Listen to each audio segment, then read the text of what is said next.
ஹல்லேலூயா, ஹல்லேலூயா. இருக்கிற இடங்கள் அப்படி கண்களை மூடி ஆண்டவருக்கு நல்ல நன்றிகளை செலுத்துவோம். நன்றி ஆண்டவரே. அப்போ அந்த நல்ல நாளை தந்ததற்காக நன்றி ஆண்டவரே. அப்படி அளவில்லாத பிரசன்னம் ஆண்டவரே இந்த இடத்துல இறங்கி வரும்படியாக நல்லா எல்லாரும் இருக்கிற இடங்கள் அப்படியே வாய்களை திறந்த ஆண்டவருக்கு நல்லா ஸ்தோத்திரங்களை செலுத்துவோம். ஸ்தோத்திரம் ஆண்டவரே, ஸ்தோத்திரம் ஆண்டவரே, ஸ்தோத்திரம் ஆண்டவரே. அப்பா நீர் பெரியவர். எல்லாரும் அவருடைய நாமத்தை சொல்லி அவரை துதிங்க. ஆண்டவரே நீர் நல்லவர் ஆண்டவரே. அப்பா நீர் வல்லவர் ஆண்டவரே. அப்பா ஆண்டவரே உம்மை நாங்கள் ஆராதனை செய்கிறோம் ஆண்டவரே. ஓ பரிசுத்தரே உம்மை துதிக்கிறோம். ஓ எல்லா நாமத்திலும் மேலான நாமத்தை உடையவரே உம்மை துதிக்கிறோம், துதிக்கிறோம், துதிக்கிறோம். எல்லாரும் வாய்களை திறந்து ஆண்டவரே ஸ்தோத்திரம், ஓ ஸ்தோத்திரம் ஆண்டவரே, ஸ்தோத்திரம், ஸ்தோத்திரம், ஸ்தோத்திரம் ஆண்டவரே.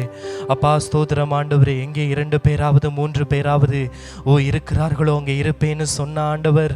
ஆண்டவரே எங்கள் மத்தியில் நீர் அசைவாடுவதற்காக ஆண்டவரே உமக்கு நன்றி செலுத்துகிறோம் ஆண்டவரே, நன்றி செலுத்துகிறோம் ஆண்டவரே. ஓ ஆண்டவரே உமக்கு நன்றி செலுத்துகிறோம். நல்ல வாய்களை திறந்து நன்றி சொல்லுவோம். நன்றி ஆண்டவரே, நன்றி ஆண்டவரே, நன்றி ஆண்டவரே. அப்பா உமக்கு ஸ்தோத்திரம், ஸ்தோத்திரம், ஸ்தோத்திரம், ஸ்தோத்திரம், ஸ்தோத்திரம் ஆண்டவரே. அப்பா உமக்கு ஸ்தோத்திரம் ஆண்டவரே, ஸ்தோத்திரம் ஆண்டவரே, ஸ்தோத்திரம் ஆண்டவரே.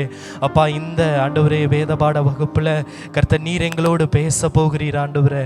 அப்பா உம்முடைய பிரசன்னம் அளவில்லாமல் ஆண்டவரே எங்களோடு கர்த்தர் ஆண்டவரே இறங்க போவதற்காக ஆண்டவரே உமக்கு நன்றி செலுத்துகிறோம் ஆண்டவரே. அப்பா உமக்கு நன்றி செலுத்துகிறோம் ஆண்டவரே. மீதியான வேலை எல்லாவற்றையும் ஆண்டவரே நீர் பொறுப்பெடுத்து கொள்ளும், வழி நடத்தும். இயேசுவின் நாமத்தினாலே ஜெபிக்கிறோம் நல்ல பிதாவே, ஆமென். ஹல்லேலூயா. ஒரு பாடலை பாடி ஆண்டவர் நாமத்தை மகிமைப்படுத்துவோம். எனக்கு தெரிந்ததான பாடல் பள்ளத்தாக்கில் நடக்கும்போது என்னை காண்பவரே என்ற பாடலை நல்லா கைகளை தட்டி உற்சாகமாய் படித்து ஆண்டவர் நாமத்தை மகிமைப்படுத்தும்.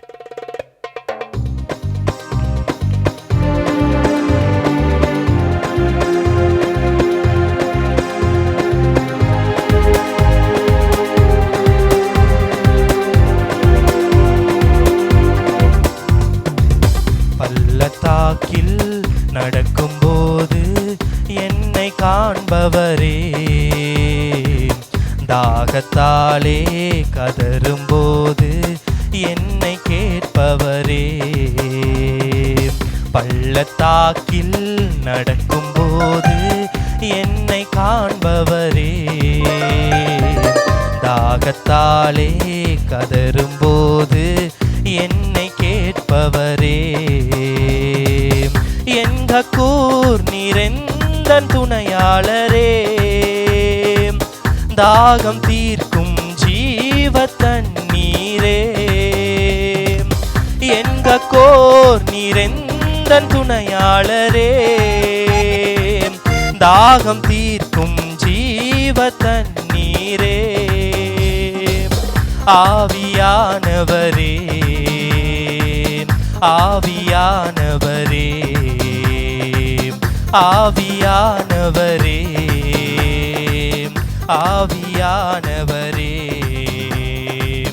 இருள் நிறைந்த பள்ளத்தாக்கில் நடக்க நேர்ந்தாலும் கலங்க மாட்டேன், திகைக்க மாட்டேன், நீர் என்னோடு உண்டு.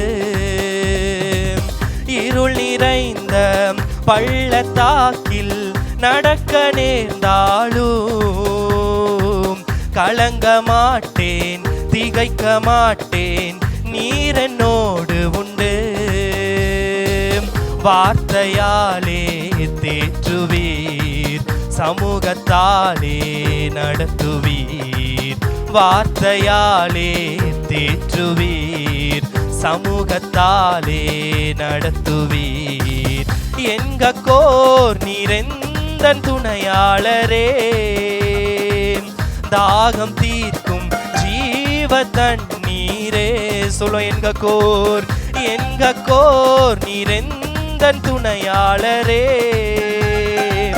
தாகம் தீர்க்கும் ஜீவ தண்ணீரே. ஆவியானவரே, ஆவியானவரே,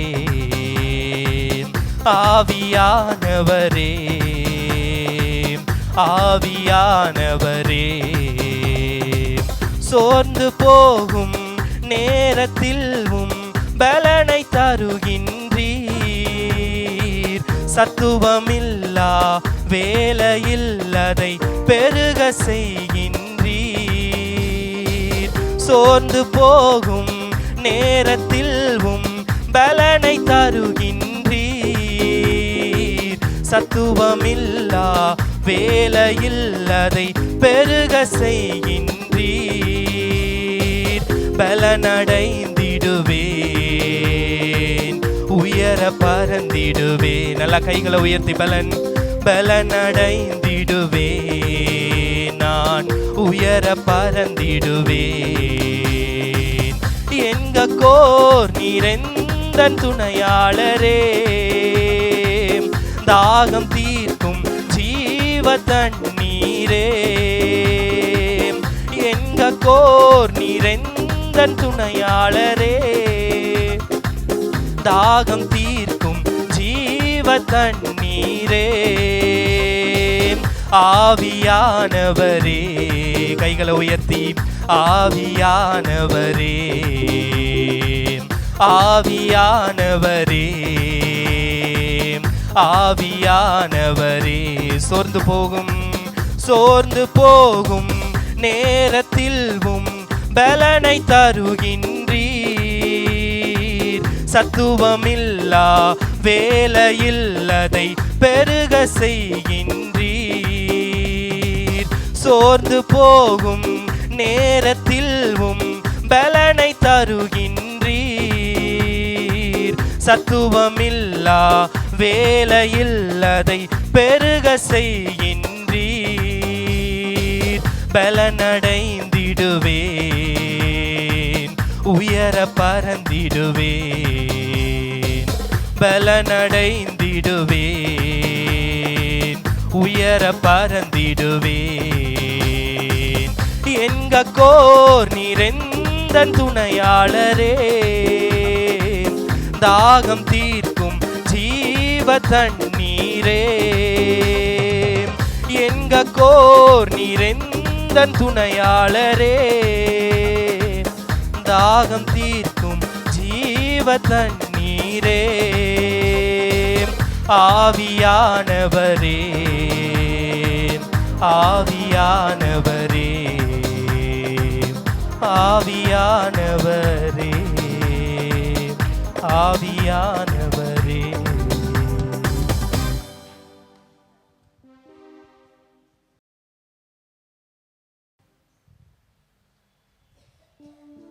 நம்முடைய கரங்களை வைத்து ஆண்டவருக்கு நன்றி சொல்லுவோம். நன்றி, ஸ்தோத்திரம் ஆண்டவரே.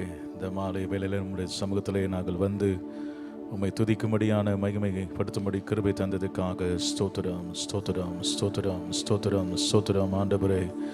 மிகுந்த கிருபைகளுக்காக ஸ்தோத்திரம், உடைய இரக்கங்களுக்காக ஸ்தோத்திரம் ஆண்டவரே. இந்த நாளிலும் உடைய வார்த்தைகளை நாங்கள் ஆண்டவரை தியானிக்க கர்த்தர் கிருபை தர வேண்டும் என்று ஜெபிக்கிறோம். உமக்கு ஸ்தோத்திரம். 2 கரங்களை வைத்து இயேசுவே நன்றி ஆண்டவரே, நன்றியோடு உம்மை ஸ்தோத்திரிக்கிறோம். உமக்கு ஸ்தோத்திரம். வந்த ஒவ்வொருவரையும் நீர் ஆசீர்வதிப்பீராக. இந்த நேரத்தை கர்த்தர் எங்களுக்கு ஆசீர்வதித்து தரும்படியாக ஜெபிக்கிறோம். உம்முடைய நாமம் மகிமைப்பட வேண்டும் என்று ஜெபிக்கிறோம் ஆண்டவரே. எல்லா நாமத்திற்கும் மேல நாமத்தை உடையவரே உம்மை ஸ்தோத்திரிக்கிறோம். உமக்கு நாங்கள் துதி கன மகிமை எல்லாம் செலுத்துகிறோம். இயேசுவின் நாமத்தில் ஜெபிக்கிறோம் நல்ல பிதாவே, ஆமென், ஆமென். இதனால் வந்திருக்கிற யாவரையும் இயேசுவின் நாமத்தில் நான் வாழ்த்துகிறேன். நாம் 2 தெசலோனிக்கேயர் 2ஆம் அதிகாரம் கடந்த நாட்களே நாம் 1, 2, 3 வசனங்களை நாம் தியானித்தோம். அதிலே 3ஆம் வசனத்திலே கர்த்தருடைய நாளை குறித்து நாம் பார்த்தோம். கர்த்தருடைய நாள் என்ன என்பதை குறித்து அப்போஸ்தலர் நடபடிகள் புஸ்தகத்திலும் அங்கே சொல்லப்பட்டிருக்கிறது. அப்போஸ்தலனாகிய பேதுரு சொல்லும் பொழுது அந்த நாள் கர்த்தருடைய நாள் என்ன என்பதை குறித்து அங்கே சொல்லப்பட்டிருக்கிறது. யோவேல் தீர்க்கதரிசியும் அதை என்ன சொல்லியிருக்கிறார். இந்த கர்த்தருடைய நாளை குறித்து நான் பார்க்கும் பொழுது அந்த கடைசி நாட்களிலே ஆண்டவருடைய பகிரங்க வருகையை நாட்களை என்ன செய்கிறது, அதை குறிக்கிறது. அந்த நாள் அது மப்பும் மந்தாரமான ஒரு நாளாக என்ன செய்யும் இருக்கும் என்று சொல்லப்பட்டிருக்கிறது. எனவே நாம் கடந்த நாட்களே அதை குறித்து நாம் என்ன செய்தோம், விவரமாக நம்ம பார்த்தோம். அந்த நமதுக்கு முன்பதாகவே கர்த்தருடைய வருகைக்கு நாம் என்ன செய்ய வேண்டும், சபை ஆயத்தமாக வேண்டும் என்பதை நாம் என்ன செய்தோம் பார்த்தோம். இன்றைக்கு நாம் தொடர்ந்து அந்த நாட்களிலே அநேக கள்ள போதகர்கள் அநேகர் வஞ்சிக்கிற காரியங்களை அவர்கள் செய்து கொண்டிருந்தார்கள். ஆண்டுடைய வருகை வந்துவிட்டது என்று சொல்லும் பொழுது, அதை குறித்து பார்க்கும் பொழுது அவர்கள் அப்போஸ்தலனாகிய பவுல் அவர் சொல்ல 5ஆம் வசனத்தில் சொல்லுகிறான், நான் உங்களிடத்தில் இருந்தபோது இவைகளை சொன்னது உங்களுக்கு ஞாபகம் இல்லையா? ஞாபகம் இல்லையா? எப்பொழுதுமே நம்ம கர்த்தருடைய வசனத்தை நம்முடைய இருதயத்தில் வைக்கும் பொழுது சத்ரு தந்திரமாக இருதயத்தில் என்ன செய்வான்? அதை எடுத்துடுவான். ஏனென்றால் விதைக்கிற ஓமையை பற்றி நாம் சொல்லப்பட்டிருக்கிறது. அந்த வசனங்களை விதைக்கும் பொழுது அங்கே என்ன செய்யப்பட்ட பறவைகள் என்ன செய்தது? எடுத்துக்கொண்டு போனது என்பதை பார்க்கிறோம். அப்போ மிகவும் கர்த்தருடைய வசனத்தை நம்ம கேட்கறது பெரிய காரியம் இல்லை. அந்த கர்த்தருடைய வசனத்தை நம்முடைய இருதயத்தில் என்ன செய்யணும்? வசனம் சொல்லுகிறது, உம்முடைய வாக்கையின் இருதயத்தில் வைத்து வைத்தேன். அது பொக்கிஷமாக நம்முடைய இருதயத்தில் வைத்து அதை தியானிக்கும் பொழுதுதான் அது மிகுந்த பலனை நமக்கு என்ன செய்யும்? கொண்டு வரும். அந்த கர்த்தருடைய வார்த்தை நம்ம கேட்டுட்டு அந்த வார்த்தையை நம்ம என்ன செய்கிறோம் என்றால் அப்படியே காற்றுல பறக்க விட்ற மாதிரி பறக்க விட்டுறக்கூடாது.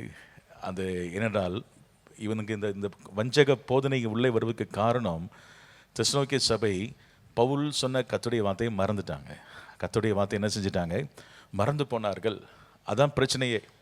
எனவே தான் அநேகர் அவங்க சொல்கிறதெல்லாம் அவங்க என்ன செய்கிறாங்க? கேட்குறாங்க. அப்போது பவுல் பரிசுத்த ஆவியினால் நிறைந்து அந்த சபைக்கு சொன்ன வசனங்கள், அநேக வசனங்களை அவர்கள் மறந்து போனதுக்கு காரணம் என்ன? அவர்கள் அந்த தெய்வ வசனத்தை பத்திரப்படுத்த என்ன செய்யவில்லை? இல்லை, வைக்கவில்லை. ஆண்டுடைய வார்த்தை என்ன சொல்லுகிறது என்பதை குறித்து மிகவும் கவனமாக இருக்க வேண்டும். எனவேதான் கடைசி காலத்தின் அடையாளத்தில் முதல் அடையாளமே வஞ்சகம் தான். என்ன அடையாளம்? வஞ்சகம். அநேகர் வஞ்சிக்கப்படுவார்கள் என்பதுதான் முக்கியமான ஒரு காரியம். இன்றைக்கும் அந்த 2 காரியங்களை நான் சொன்னேன். இவன் எதுக்காக இந்த காரியத்தை சொல்கிறார் என்றால், 3ஆம் வசனம் 4ஆம் வசனத்தையும் சொல்லும் பொழுது, எவ்விதத்தினாலும் ஒருவனும் உங்களை மோசம் போக்காதபடிக்கு எச்சரிக்கையாயிருங்கள். ஏனெனில் விசுவாச துரோகம் முந்தி நேரிட்டு கேட்டின் மகனாகிய பாவ மனுஷன் வெளிப்பட்டால் ஒழிய அந்த நாள் வராது. அவன் எதிர்த்து நிற்கிறவனாகவும் தேவன் எனப்படுவதோ ஆராதிக்கப்படுவதோ அவை எல்லாவற்றுக்கும் மேலாக தன்னை உயர்த்துகிறவனாகவும் தேவனுடைய ஆலயத்தில் தேவன் போல உட்கார்ந்து தன்னைத்தானே தேவன் என்று காண்பிக்கிறவனாய் இருப்பான். அப்போ இந்த அந்தி கிறிஸ்துவை குறித்து ஏற்கனவே பவுல் சொல்லியிருக்கிறார். எனவே இந்த நாள் வராமல் கர்த்தருடைய நாள் என்ன செய்யாது? வராது. அந்த நாள் வருவதற்கு எப்படி அடையாளம் என்றால், கொடிய உபத்திரவ காலங்கள் என்ன செய்யும்? வரும் என்று வேதத்திலே சொல்லப்பட்டிருக்கிறது. நாம் இந்த வேத வசனங்களை நாம் பார்க்கும் பொழுது 2 அடையாளங்களை சொல்லுகிறார். முதலாவது என்ன சொல்கிறார் என்றால், விசுவாச துரோகம் முன்னாடி என்ன செய்யணுமா? நேரிட வேண்டும். 2வதாக அவர் சொல்லுகிறார், கேட்டின் மகனாகிய பாவ மனுஷன் வெளிப்பட்டால் ஒழிய அந்த நாள் என்ன செய்யாது? வராது. அப்போது அநேகர் குழப்பம் பண்ணும்பொழுது நாம் சில அடையாளங்களை பரிசுத்த ஆவியானவர் அங்கே சொல்லும் பொழுது அதை கவனித்து பார்க்கணும். இயேசு ஏற்கனவே வந்துட்டு போயிட்டார், இப்பொழுது 1000 வருட அரசாட்சி என்ன செய்கிறது? நடக்கிறது அப்படின்னு சொல்லி பலவிதமான குழப்பங்களை இப்பவும் என்ன செய்கிறாங்க? சொல்கிறாங்க. ஆச்சரியமாக இருக்குது. ஆனால் அந்த நாள் எப்பொழுது வரும்? இந்த கர்த்தருடைய நாள் வந்த பிறகு தான் இந்த நாள் வரும், 1000 வருட அரசாட்சி வரும். அப்போது எது எப்போ வரும் என்பதை தேவனுடைய பிள்ளைகள் சரியாக என்ன செய்ய வேண்டும்? அறிந்து கொள்ள வேண்டும். வேதத்தை நன்றாக கற்றுக்கொள்ள வேண்டும். அப்போ அந்த பாவ மனிதன் வெளிப்படுதல் தான் முக்கியமான ஒரு காரியம். அவன் வெளிப்பட்டால் ஒளி அந்த நாள் என்ன செய்யாது? வராது என்று வேதத்திலே சொல்லப்பட்டிருக்கிறது. முதலாவது நாம் பார்க்கிறோம், விசுவாச துரோகம் முதலாவது என்ன செய்யணுமா? நேரிட வேண்டும். விசுவாசம் என்றால் யார் மேலே உள்ள விசுவாசம்? தேவன் மேலே உள்ள அந்த விசுவாசம், ஆண்டவராக இயேசு கிறிஸ்துவின் மேலே உள்ள விசுவாசம். வேதம் சொல்லுகிறது, விசுவாசம் இல்லாமல் தேவனுக்கு பிரியமாக இருப்பது கூடாத காரியம். இந்த கிறிஸ்தவ வாழ்க்கையே எதன் அடிப்படையில் இருக்கிறது? கிரியின் அடிப்படையில் அல்ல, விசுவாசத்தின் அடிப்படையில் தான் இருக்கிறது. இதை சொல்லுகிறது, விசுவாசத்தினால் நீதிமான் என்ன செய்வான்? பிழைப்பான். இதுதான் மார்ட்டின் லூத்தருக்கு அது மனசில் அடித்த மாதிரி இருந்தது. விசுவாசத்தினால் நீதிமான் என்ன செய்வான்?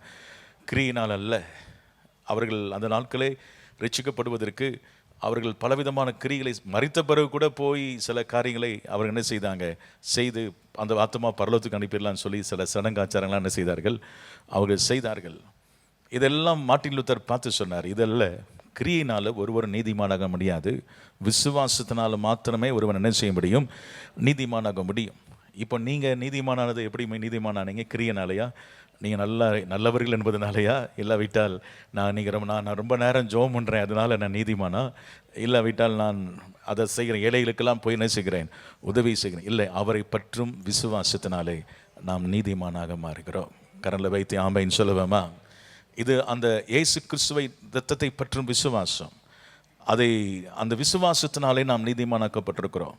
அப்போ இது உங்களால் உண்டானதல்ல, தேவனுடைய ஈவு. கிருபையினாலே விசுவாசத்தை கொண்டு என்ன செய்தீர்கள்? ரட்சிக்கப்பட்டீர்கள். அப்போ விசுவாசம் தான் பேஸ். கிறிஸ்தவ வாழ்க்கைக்கு இதுதான் பேஸாக இருக்கிறது. விசுவாசம் தான் அடித்தளமாக இருக்கிறது. இந்த விசுவாசம் இல்லாமல் ஒன்றுமே செய்ய முடியாது. ஆனால் அந்தி கிறிஸ்துவின் நாட்களில் என்ன நடக்குமா? விசுவாச துரோகம். அப்படின்னா தேவன் மேல் வைக்கிற விசுவாசத்தை வேற ஒரு இடத்துக்கு என்ன செய்யப்படுகிறது? மாற்றப்படும். அவர்கள் வேற ஒரு காரியத்தின் மேலே நம்பிக்கை வைப்பார்கள். இயேசுவின் மேலே விசுவாசம் வைப்பதற்கு பதிலாக வேறு காரியங்கள் மேலே என்ன செய்வார்கள்? நம்பிக்கை வைப்பார்கள். ஆனால் இயேசு சொல்லுகிறார், நானே வழியும் சத்தியமும் ஜீவனுமாக இருக்கிறேன். அப்போ இயேசுவை நாம் விசுவாசிக்கும் பொழுது, அவர் விசுவாசிக்கிறவன் எவனோ அவன் கெட்டுப்போவதில்லை. எத்தனை பேர் அதை நம்புறீங்க? ஹல்லேலூயா. நீங்கள் நான் விசுவாசிக்கிறேன், 100% நீங்கள் நம்புங்க. அவரை விசுவாசிக்கிறவர் நீங்கள் என்ன செய்வது கிடையாது? கெட்டுப்போவது கிடையாது. அதுதான் பெரிய ஆச்சரியமான ஒரு காரியம். ஆனால் இந்த விசுவாச துரோகம் என்பது உங்கள்கிட்ட இருக்கிற விசுவாசத்தை பிசாசு என்ன செய்வான்? வேறு பக்கம் என்ன செய்வான்? அசைத்து வேறு காரியங்கள் மேலே உங்களுக்கு விசுவாசம் வந்துவிடும். எப்படி ஒரு சபையை பிசாசு வஞ்சித்து அவர்கள் போய் மரியாள் மூலமாக தான் என்ன செய்ய முடியும், போக முடியும் அப்படின்னு சொல்லி கொண்டு போய், இப்போ நல்ல வேலை கர்த்தர் அவங்க மத்தியில் ஒரு பெரிய எழுப்புதலை கொடுத்துட்ருக்கிறார்.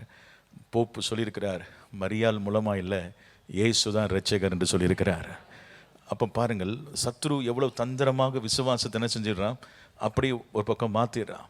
ஆனால் இன்னைக்கு கர்த்தருடைய கிருபையினால ஒரு ஆண்டவர் ஒரு நல்ல ஒரு போப்பை கொண்டு வந்திருக்கிறார். அவர் சொல்கிறார், இயேசு தான் இரட்சகர்னு சொல்லியிருக்கிறார். எனவே கர்த்தர் மறுபடியுமாய் அந்த சபைகளை உயிர்ப்பித்து கொண்டிருக்கிறார். அதுக்காக கர்த்தருக்கு ஸ்தோத்திரம், அதுக்காக ஸ்தோத்திரம். அந்த விசுவாசத்தை சத்ரு எப்படி திருப்பிட்டான் பாருங்கள், கொஞ்சம் கொஞ்சமாக. அடுத்தது பரிசுத்தவான்கள் மேலே விசுவாசத்தை ஆகிட்டான்.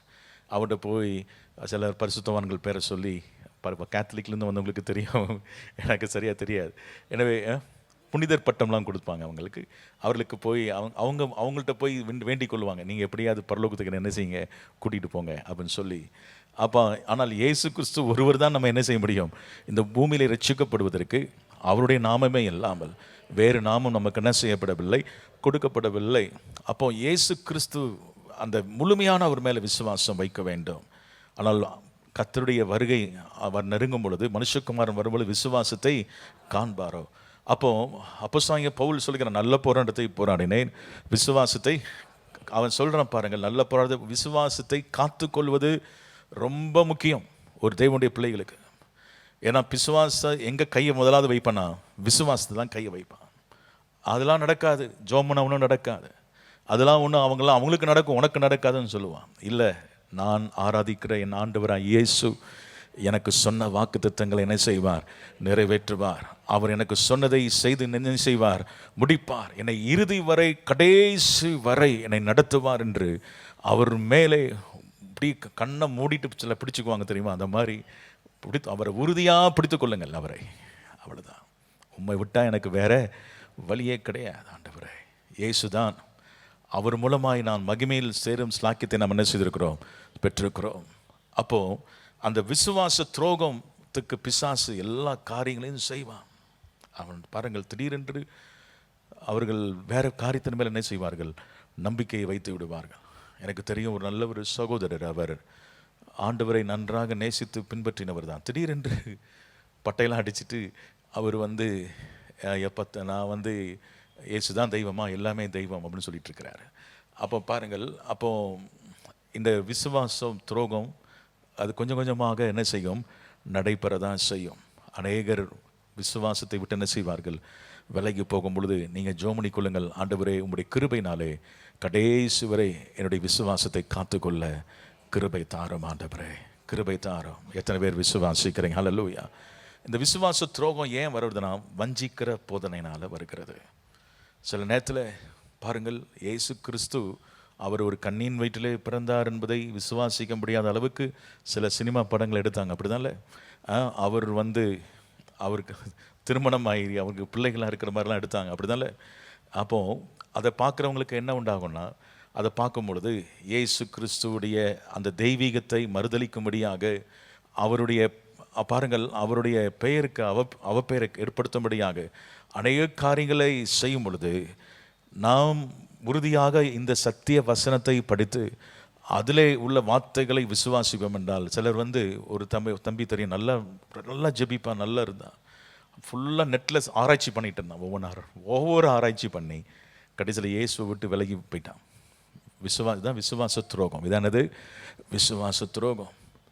அளவுக்கு மிஞ்சி ஆராய்ச்சி பண்ணாதீங்க, அளவுக்கு மிஞ்சி இந்த வசனத்துக்கு மேலே பெரிய ஆராய்ச்சி எதுவுமே கிடையாது. சிலர் ரொம்ப ஹீப்ரு படிக்கிறோன்னு சொல்லி அதுக்கு இந்த வார்த்தம் சொல்லி கடைசியில் கத்தரை விட்டு இயேசுவை விட்டுட்டு ஒருத்தர் இப்போ மறுபடியும் யூத மார்க்கத்துக்கு போயிட்டார் ஒருத்தர். நான் சொல்றது புரியுதா? அவர் சபை போதகர் தான் அவர் சர்ச்சையை ஃபுல்லாக மாற்றிட்டார். அதில் நிறைய பேர் நல்ல பைபிள் படித்த விசுவாசிலாம் சர்ச்சை விட்டு வெளியே வந்துட்டாங்க, நல்ல வேலை. அப்போது பாருங்கள், யெகோவாதான் தெய்வம், இயேசு தெய்வம் கிடையாது அப்படின்னு சொல்லிட்டார் அவர்.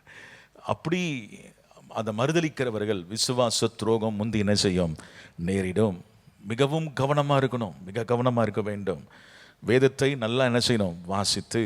பவுல் என்ன சொல்லியிருக்கிறார், பேதுரு இதை பற்றி என்ன சொல்லியிருக்கிறார், ஆண்டவராக இயேசு இதை பற்றி என்ன பேசியிருக்கிறார், தீர்க்க தரிசனத்தில் என்ன சொல்லப்பட்டிருக்கிறது என்பதை நீங்கள் கவனமாக படிக்க வேண்டும்.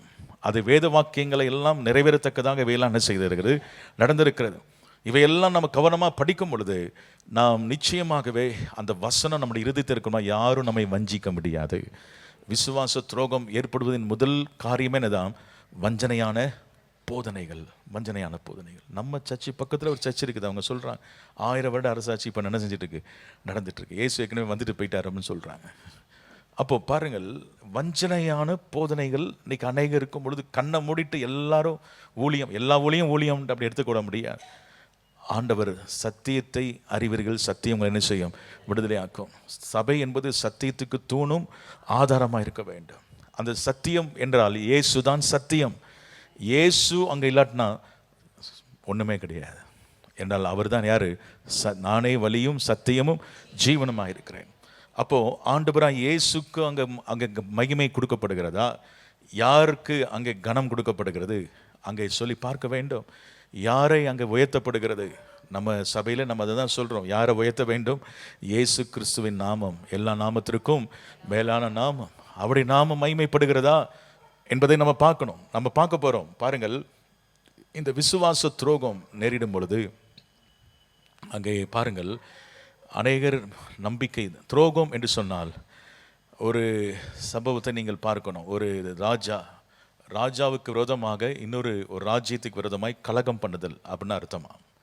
கலகம் பண்ணி ஒரு கூட்டத்தை சேர்த்து புரட்சி செய்தல், அதாவது தேசத்தை ஆண்டு கொண்ட ராஜாவுக்கு எதிராக ஒரு கூட்டத்தாரை எழும்பி என்ன செய்கிறாங்க, புரட்சி செய்வது. அப்போ இயேசு தான் ராஜாதி ராஜா. அவருக்கு விரோதமாக நம்ம என்ன செய்யக்கூடாது, கலகம் செய்யாதபடி நாம் என்ன செய்ய வேண்டும், கவனமாக இருக்க வேண்டும். எனவே இதெல்லாம் இப்படிப்பட்ட கலகம் கடைசி நாட்களில் வரும். இயேசுவை விட அவங்களுக்கு சபையின் சொத்துக்கள் தான் அப்படி இருக்குது, இப்போ பெருசாக தருது. இயேசுவை விட எதுதான் பெருசாக தருகிறது, சொத்துக்களும் ஆசைகளும். அவங்க இந்த இம்மைக்குரிய காரியங்களை குறித்து தான் அவர்கள் ரொம்ப என்னதான் செய்கிறார்கள், பேசுகிறார்கள். இயேசுவை விட்டுட்டு எல்லாமே அங்கே இருக்குது. ஆனால் அவர்கள் இந்த நாட்களில் இந்த விசுவாச துரோகம் நமக்குள்ளே வராதபடி கர்த்தர் என்ன செய்வாராக, பாதுகாப்பாராக. ஆமென் சொல்லுவோமா, ஹல்லேலூயா. இந்த துரோகம் என்ற வார்த்தை மிக பயங்கரமானது, துரோகம். அப்போ யாருக்கு துரோகம் பண்ணுறோம், ஆண்டவராக இயேசுவுக்கு துரோகம் பண்ணுகிறோம். அவரை விட்டுட்டு சிலர்லாம் இப்போ தான் பாருங்கள், ஆண்டவரை மறுதளிச்சிடுறாங்க, அவரை விட்டுட்டு போயிடுறாங்க. அப்படி இராதபடி கடைசி வரை விசுவாசத்தை காத்துக்கொள்வதற்கு கர்த்தர் கிருபை தருவாராக. 1 யோவான் 2:18 நீங்கள் வாசிக்கும் பொழுது வாசிங்கள். 1 யோவான் 2:18 வாசிங்கள். Price the Lord. அந்தி கிறிஸ்து வருகிறான் என்று நீங்கள் கேள்விப்பட்டபடி இப்பொழுதும் அநேக அந்தி கிறிஸ்துகள் இருக்கிறார்கள், அதனால் இது கடைசி காலம் என்று அறிகிறோம். பாருங்கள், அந்த அந்தி கிறிஸ்து இன்னும் அநேக அந்தி கிறிஸ்துகள் என்ன செய்கிறாங்க, இருக்கிறாங்க. அந்தி கிறிஸ்துடைய முக்கியமான வேலை என்ன தெரியுமா, அந்த துரோகம், விசுவாச துரோகத்தை என்ன செய்வது, ஏற்படுத்துவது தான் முக்கியமான ஒரு காரியம். அநேக கிறிஸ்துவை அவர்கள் வாயினால் என்ன செய்ய மாட்டாங்க, அறிக்கை செய்ய மாட்டார்கள். அவர்கள் என்ன செய்வார்கள், கிறிஸ்துவை மறுதலிக்கிறவர்கள். அப்போ இந்த காரியங்களை மனதில் வைத்து இந்த அந்தி கிறிஸ்துவின் ஆவி அப்பமே கிரியை செய்திருக்கிறது. 2000 ஆண்டுகளாக இந்த ஆவி என்ன செய்கிறது, இருக்கிறது. அது நேரவே இந்த மனதில் வைத்து நாம் ஜெபிக்க வேண்டும். ஆண்டவரே, ஒருபோதும் நாங்கள் இந்த அந்தி கிறிஸ்துவின் ஆவிக்கு அடிபணியாதபடி எங்களை என்ன செய்யும், காத்துக்கொள்ளும் ஆண்டவரே என்று சொல்லி ஜெபம் பண்ணுங்கள். அது மாத்திரமல்ல, அங்கே ரெண்டாவது அங்கே ஒரு காரியம், கேட்டின் மகனாகிய பாவ மனிதன் வெளிப்பட்டால் ஒழிய அதனால் என்ன செய்யாது, வராது. இந்த கேட்டின் மகன்னா யாரு? அந்தி கிறிஸ்து தான் கேட்டின் மகன். இவனை குறித்து அங்கே சொல்லப்பட்டிருக்கிறது. நீங்கள் இந்த கேட்டின் மகன்ட்டு இன்னொரு நபரையும் இயேசு சொன்னார். யார் சொன்னார்? யூதாஸ் காரியத்தை சொன்னார். யோவான் 13ஆம் அதிகாரம் 26, 27 வாசிங்கள். யோவான் 13, 26, 27 வாசிங்கள். நான் இந்த துணிக்கையை தோய்த்து எவனுக்கு கொடுப்பேனோ அவன்தான் என்று சொல்லி துணிக்கையை தோய்த்து சீமோன் குமாரனாகிய யூதாஸ் காரியோத்துக்கு கொடுத்தார். அந்த துணிக்கையை அவன் வாங்கின பின்பு சாத்தான் அவனுக்குள் புகுந்தான். அப்பொழுது இயேசு அவனை நோக்கி, நீ செய்கிறதை சீக்கிரமாய் செய் என்றார். பாருங்கள், இவன் சாத்தானுக்கு இவன் இடம் கொடுத்தான். சாத்தான் அவனுக்குள்ள என்ன செஞ்சான், புகுந்தான். யோவான் 17:12 சொல்லப்பட்டிருக்கிறது. இவனை தான் ஆண்டவர் என்ன சொல்றாரு, அந்த கேட்டின் மகன். வாங்க வாசிங்கள். நான் அவர்களுடனே கூட உலகத்தில் இருக்கையில் அவர்களை உம்முடைய நாமத்தினாலே காத்து கொண்டேன். நீர் எனக்கு தந்தவர்களை காத்து கொண்டு வந்தேன். வேத வாக்கியம் நிறைவேறத்தக்கதாக கேட்டின் மகன் கெட்டு போனானே அல்லாமல் அவர்களில் ஒருவனும் கெட்டு போகவில்லை. பாருங்கள், கேட்டின் மகன் கெட்டு போனானே, அவளில் ஒருவர் என்ன செய்யவில்லை. அப்போ நம்ம இதுவரை நாம் காக்கப்படுவது எதனால சொல்லுங்க? இதுவரை நம்ம காக்கப்படுவது யாருடைய ஜெபம்? ஆண்டவராக இயேசு கிறிஸ்துடைய ஜெபம். இன்றைக்கும் பிதாவின் வலது பாசத்தில் நமக்காக என்ன செய்கிறார், பரிந்து பேசிக்கொண்டே இருக்கிறார். சொல்லுவாங்க, நான் ஜெபிக்கிறதுனால தான் நான் அப்படியே நிற்கிறேன். ஒரு நிமிஷம் அவர் உங்களை விட்டுட்டாருன்னா முடிஞ்சு போச்சு. நீங்கள் கத்தரை விட்டு தூரமான செய்வீங்க, போயிடுவீங்க. எனவே தான் நீங்கள் ஜெபிக்க வேண்டும். என்னை இழுத்து கொள்ளும் ஆண்டவரே, பின்னே நான் என்ன செய்வேன். நீங்கள் என்னமோ அவரை பிடிச்சி இழுக்கிற மாதிரியும், நீங்கள் எல்லாமே உங்கள் ஜெபத்தில் சாதிக்கிற மாதிரி நினைக்காதீங்க. நம்ம அவருடைய கிருபையினாலே அவர் நம்ம என்ன செய்தார், இழுத்து கொண்டார். அவர் அநாதி ஸ்நேகத்தினால் அவர் என்ன செய்தார், அவர் நம்மை ஸ்நேகித்தார். காருண்யத்தினாலே அவர் இழுத்து கொண்டார். இது ஆண்டுடைய கிருபை. அவர் தான் ஜெபம் பண்ணி காத்துக்கிட்டே இருக்கிறார். வேத வாக்கியங்கள் நிறைவேறும்படி கேட்டின் மகன் கெட்டு போனாலும் வேற யாரும் என்ன செய்யலை, கெட்டு போகவில்லை. அப்போ கேட்டின் மகன் அவன் கெட்டு போனான். ஆனால் மற்ற சீஷர்கள் ஒருவர் என்ன செய்யவில்லை, கெட்டு போகவில்லை. இது யாருடைய கிருபை? கர்த்தருடைய பெரிதான கிருபை. ஆமைன்னு சொல்லுவோம். ஹல்லேலூயா. எனவே இந்த நாளிலும் கிருபையினாலே நாம் காக்கப்பட்டிருக்கிறோம் என்பது எவ்வளவு உண்மையாக இருக்கிறது பாருங்கள். ஒவ்வொருவரையும் ஆண்டவராக இயேசு என்ன செய்கிறார், பாதுகாத்து அற்புதமாக நம்மை என்ன செய்கிறார், நடத்தி கொண்டிருக்கிறார். எனவே இந்த நாளிலும் கூட நாம் இந்த கேட்டின் மகன் அவன் எப்படிப்பட்டவன் என்பதை குறித்து நீங்கள் சில காரியங்கள் என்ன செய்யணும், அறிந்து கொள்ள வேண்டும். தானியேலின் புத்தகம் 9ஆம் அதிகாரம் 27ஆம் வசனத்தையும் வாசிங்கள். 9ஆம் அதிகாரம் 27ஆம் வசனத்தை வாசிங்கள். அவர் ஒரு வாரம் அளவும் அநேகருக்கு உடன்படிக்கை உறுதிப்படுத்தி அந்த வாரம் பாதி சென்ற போது பலியையும் காணிக்கையும் ஒழிய பண்ணுவார். அருவருப்பான செட்டைகளோட பாழாக்குகிறவன் வந்து இறங்குவான். நிர்ணயிக்கப்பட்டிருக்கிற நிர்மூலம் பாழாக்குகிறவன் மேல் தீரு மட்டும் சொரியும் என்றான். கவனிங்கள், இங்கே சொல்லப்பட்டிருக்கிறது, அந்த அவர் ஒரு வாரம் வலமும் அநேகருக்கு உடன்படிக்கை என்ன செய்வானாம், உறுதிப்படுத்தி.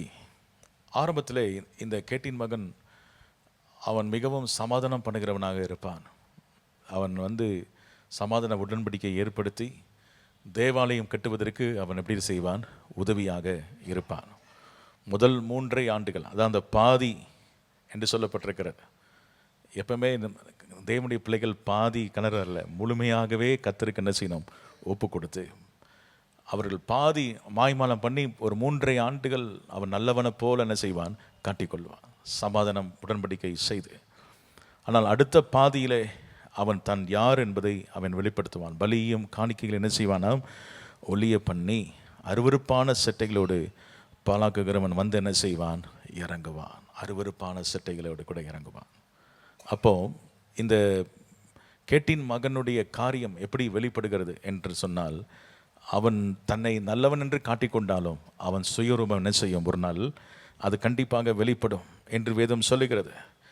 அங்கே சொல்லப்பட்டிருக்கிற 3 காரியங்கள் 2ஆம் அதிகாரம் 4ஆம் வசனத்தை நீங்கள் வாசிங்கள். 2ஆம் அதிகாரம் 2 தெசலோனிக்கேயர் 2:4 வாசிங்கள். அவன் எதிர்த்து நிற்கிறவனாகவும் தேவன் எனப்படுவதெதுவோ ஆராதிக்கப்படுவதெதுவோ அவை எல்லாவற்றிற்கும் மேலாக தன்னை உயர்த்துகிறவனாயும் தேவனுடைய ஆலயத்தில் தேவன் போல உட்கார்ந்து தன்னைத்தானே தேவன் என்று காண்பிக்கிறவனாயும் இருப்பான். கவனிங்கள், இந்த அந்தி கிறிஸ்து அவன் எப்படிப்பட்டவன் என்று சொன்னால், முதலாவது அவனை குறித்து சொல்லப்பட்டிருக்கிறது, எதிர்த்து நிற்கிறவனாக இருப்பானாம். என்ன செய்வானா? எதிர்த்து நிற்கிறவன். எதிர்த்து நிற்கிறவனா யாருக்கு எதிர்த்து நிற்கிறான் தெரியுமா? சர்வ வல்லமையுள்ள தேவனுக்கு எதிர்த்து நிற்கிறான். அவன் எதிர்த்து நிற்கிறான். அப்போ அந்த எதிர்த்து நிற்கிற அந்த காரியங்களை குறித்து நீங்கள் பார்க்கும்பொழுது, இப்போ அவன் எதிர்த்து நிற்கலை. அந்த அந்தி கிறிஸ்து அவன் பாருங்கள், அங்கே சொல்லப்பட்டிருக்கிற பிசாசும் அவன் தள்ளப்பட்டதுக்கு காரணம் என்ன தெரியுமா? அவன் அந்த நாட்களிலே அவனை ஆண்டவர் ஒரு கேருபாக என்ன செய்தார்? சிருஷ்டித்தார். மிகவும் அவன் அழகானவனாக இருந்தான். அவனுக்கு நல்ல அநேக கிருபைகளை கர்த்தர் என்ன செஞ்சிருந்தார்? கொடுத்திருந்தார்.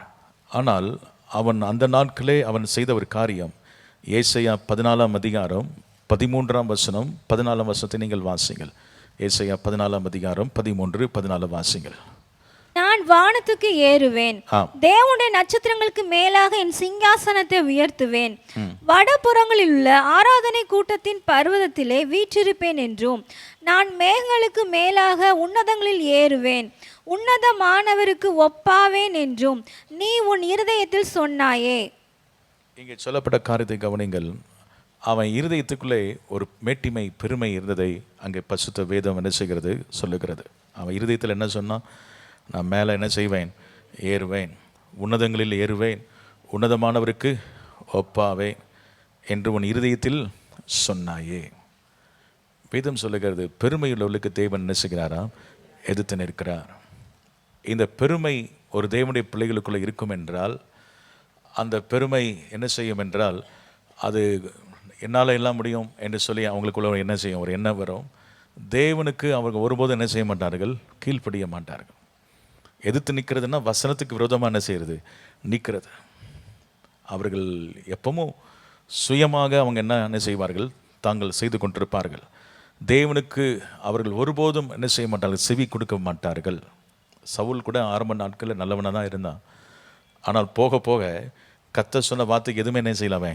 கீழ்ப்படியில. அவனை ஆண்டு சொன்னார், அமலேக்க நீ சர்வ சங்காரம் பண்ணணும்னு சொன்னார். செய்தானாவே? செய்யவில்லை. ஏனென்றால் ஆரம்பத்தில் நல்லா தான் போகுது.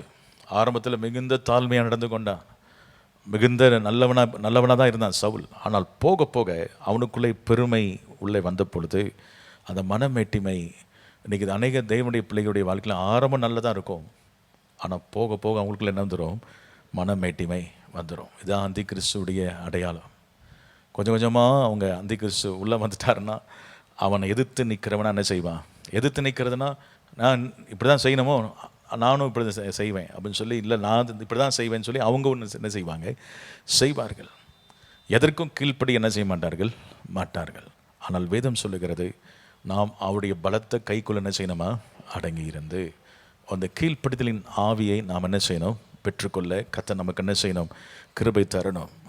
எதிர்த்து நிற்கும் பொழுது பாஸ்டர் மோகன் அடிக்கடி சொல்லுவாங்க, மேலான அதிகாரங்களுக்கு நம்ம என்ன செய்யணும்? கீழ்ப்படினோம். நம்ம எதிர்த்து கொண்டே இருந்தோம்னா வேறு ஆவி நமக்குள்ளே என்ன செஞ்சிடும்? உள்ளே வந்துடும் என்று அவங்க சொல்லுவாங்க. ஒரு ஸ்கூலில் இருக்கிற டீச்சருக்கு பிள்ளைங்க என்ன செய்யணும்? கீழ்ப்படிந்தானோம். பெற்றோருக்கு பிள்ளைகள் என்ன செய்யணும்? கீழ்ப்படினோம். அப்போது ஒரு போதகர்னா அந்த போதகருக்கு விசுவாசிகள் என்ன செய்யணும்? கீழ்ப்படினோம். அப்போது ஒரு தேவன்னா இந்த தேவனுக்கு எல்லாரும் என்ன செய்யணும்? கீழ்ப்படினோம். அதை கீழ்ப்படியாமல் இருப்பது தான் எதிர்த்து நிற்கிற காரியம். வேதத்தில் பார்க்கிறோம், கோராகின் கூட்டத்தார் அவர்கள் என்ன செய்கிறார்கள்? மோசேக்கு என்ன செய்தார்கள்? எதிர்த்து நின்ற பொழுது அவர்கள் எல்லாரையும் பூமி என்ன செய்தது? விழுங்கி போட்டது என்று சொல்லப்பட்டிருக்கிறது. அப்போது இந்த எதிர்த்து நிற்கிற கூட்டமாக நாம் என்ன செய்யக்கூடாது? இராதபடி நம்மை ஆண்டுடைய சமத்தில் அர்ப்பணித்து, ஆண்டவரே நீ சொல்கிறதன் மட்டும் நாங்கள் என்ன செய்கிறோம் ஆண்டவரே, எல்லா கனத்தையும் மகிமையும் அவருக்கு நாம் என்ன செய்ய வேண்டும்? செலுத்த வேண்டும். இந்த காரியங்களை பாருங்கள். இந்த கேட்டின் மகனுடைய ஸ்பாவமே அவன் சர்வ வல்லவருக்கு என்ன செய்வான்? எதிர்த்து நிற்கிற ஒரு சுபாவம். இது யார்கிட்டருந்து வந்தது? பிசாசிட்டிருந்து வந்தது. அவன்கிட்ட குற்றம் கண்டுபிடிக்கிற வரைக்கும் அவன்கிட்ட எந்த பழுதும் என்ன கிடையாது. எசேக்கியேல் 28ஆம் அதிகாரம் 12ஆம் வசனத்தை நீங்கள் வாசிங்கள். மனுபுத்திரனே, நீ தீரு ராஜாவை குறித்து புலம்பி அவனை நோக்கி, கர்த்தராகிய ஆண்டவர் உரைக்கிறது என்னவென்றால், நீ விசித்திரமாய் செய்யப்பட்ட முத்திரை மோதிரம், நீ ஞானத்தால் நிறைந்தவன், பூரண அழகுள்ளவன், நீ தேவனுடைய தோட்டமாகிய ஏதேனில் இருந்தவன். பத்மராகம், புஷ்பராகம், வைரம், படிக பச்சை, கோமேதகம், எஸ்பி, இந்திரநீலம், மரகதம், மாணிக்கம் முதலான சகலவித ரத்தினங்களும் பொன்னும் உன்னை மூடிக்கொண்டிருக்கிறது. நீ சிருஷ்டிக்கப்பட்ட நாளிலே உன் மேள வாத்தியங்களும் உன் நாகசுரங்களும் உன்னிடத்தில் ஆயத்தப்பட்டிருந்தது. நீ காப்பாற்றுகிறதற்காக அபிஷேகம் பண்ணப்பட்ட கேரு, தேவனுடைய பரிசுத்த பர்வதத்தில் உன்னை வைத்தேன். அக்கினிமயமான கற்களின் நடுவே உலாவினாய். நீ சிருஷ்டிக்கப்பட்ட நாள் துவக்கி உன்னில் அநியாயம் கண்டுபிடிக்கப்பட்டதும் மட்டும் உன் வழிகளில் குறையற்றிருந்தாய். உன் வியாபாரத்தின் மிகுதியினால் நீ உன் கொடுமை அதிகரித்து நீ பாவம் செய்தாய். ஆகையால் நான் உன்னை தேவனுடைய பர்வதத்திலிருந்து ஆகாதவன் என்று தள்ளி காப்பாற்றுகிற கேரூபாய் இருந்த உன்னை அக்கினிமயமான கற்களின் நடுவே இராதபடிக்கு அழித்து போடுவேன். போதும். பாருங்கள், இவனுடைய வாழ்க்கை ஆரம்பம் நல்லதாக இருந்தது. கர்த்தர் அவனை விசேஷித்த ஒரு மேன்மையோடு ஆசீர்வாதத்துக்காக கர்த்தர் அவனை என்ன செய்தார்? சிருஷ்டித்து அவனை அபிஷேகம் பண்ணி வைத்திருந்தார். சிருஷ்டிக்கப்பட்ட நாள் துவங்கி உன்னில் அநியாயம் கண்டுபிடிக்க மட்டும் உன் வழிகளில் குறையற்றிருந்தாய். அவன் நன்றாக தான், அவன் லூசிஃபரை கர்த்தர் நன்றாக தான் படைச்சிருந்தார். அவனுக்கு எல்லா விதமான மேன்மையும் கர்த்தர் கொடுத்திருந்தார். ஆனால் அவன் செய்த ஒரு காரியம், கலகம்னா என்ன தெரியுமா? வியாபாரம். உன் வியாபாரத்தின் மிகுதியினால், வியாபாரம்னா அடுத்தவங்களை என்ன செய்கிறது என்றால் பேசியே என்ன செய்கிறது? கெடுக்கிறது. அடுத்தவங்களை பேசி என்ன செய்கிறது? கெடுக்கிறது. அவங்க கொஞ்சம் கொஞ்சமாக அவங்களுக்குள்ள ஒரு தாக்கத்தை என்ன செய்கிறது? ஏற்படுத்தி தேவனுக்கு விரோதமாகவே ஒரு கூட்டத்தை அந்த தூதர்களுடைய கூட்டத்தை என்ன செஞ்சிட்டான்? சேர்த்துட்டான். ஒரு கூட்ட தூதர்களை கர்த்தர் என்ன செஞ்சிட்டாரு? கீழே தள்ளிட்டார். அப்போது இவன் தன்னோடு இருக்கிற அவ்வளவு கூட்டத்தையும் பேசி வியாபாரம் பண்ணுறதுனா தான். இப்போ சிலர் கலகம் பண்ணுறதுனா தான் கெட்டுறது மாத்திரமல்ல, தன்னோடு இருக்கிற அத்தனை பேரும் என்ன செஞ்சிருவாங்க? கெடுத்துருவாங்க. இதுதான் வியாபாரம் பண்ணுதல். கர்த்தர் இப்படிப்பட்டவர்களை கர்த்தர் சொல்கிறார், கீழே நான் என்ன செய்வேன்? அவனை தள்ளுவேன். அப்போது இவன் எதிர்த்து நிற்கிறதுனா தான், அவன் உன் கொடுமை அதிகரித்து நீ என்ன செய்தாய்? பாவம் செய்தாய். கொஞ்சம் கொஞ்சமாக நம்ம தனிப்பட்ட வாழ்க்கையிலே நாம் அதை யோசித்து பார்க்கணும். நம்ம என்ன செய்யக்கூடாது? நம்ம ஒரு கூட்டத்தை சேர்த்து அவங்கள என்ன செய்யக்கூடாது? ஒரு கலகத்தின் ஆவியை அவங்களுக்குள்ளே புகுத்தி அவர்களுக்கு சபைக்கு விரோதமாக, ஊழியங்களுக்கு விரோதமாக, தேவனுடைய திட்டங்களுக்கு விரோதமாக நம்ம என்ன செய்யக்கூடாது? கலகம் பண்ணாதபடி மிகவும் கவனமாக, இது கர்த்தரால் கொடுக்கப்பட்டிருக்கும் என்றால், கர்த்தரால் அதை செய்யப்பட்டிருக்கும் என்றால் அதை நாம் என்ன செய்ய வேண்டும்? அங்கீகரித்து அதை ஏற்றுக்கொண்டு அந்த காரியங்களை நாம் என்ன செய்ய வேண்டும்? செய்யும் பொழுது கர்த்தர் நிச்சயமாகவே நமக்கு கிருபை அளிக்கிறார். தாழ்மையுள்ளவர்களுக்கு என்ன செய்கிறார்? கிருபை அளிக்கிறார். பெருமையுள்ளவனுக்கு தேவன் எதிர்த்து நிற்கிறார். அவன் தேவனுடைய சட்டத்திட்டங்கள், வசனங்கள் எதையும் அவன் என்ன செய்வது கிடையாது? மதிப்பது கிடையாது.